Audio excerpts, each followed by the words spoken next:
I'm Michelle Lockhart. I live in Pleasant Grove, Utah. I purchased a house here that had 2 apartments attached to it so that I could move my parents in. One day I got a frantic phone call from my mom and dad. Their air conditioning unit had broken down and had stopped working. They had called somebody to take a look at it, and that person came out and told them that the outside unit and the inside unit both needed to be totally changed, and it was going to cost them around $10,000. So I told them, just wait and let's get a second opinion. So I called Western Heating and Air. They sent a rep out.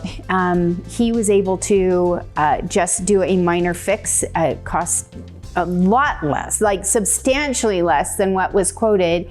And not only did he come in and just fix the simple problem that was wrong, but he actually sat with my mom and dad and had a chat with them, and was very kind to my elderly parents, who are 87 and 82, and spent the time to just talk to them and have a good conversation, and made them feel very comfortable. And I was very appreciative that he didn't tell them that they had to have a full new unit when actually a simple fix worked. I give Western Heating and Air 5 stars, and I would recommend them to anyone who asks me who I use for my heating and AC.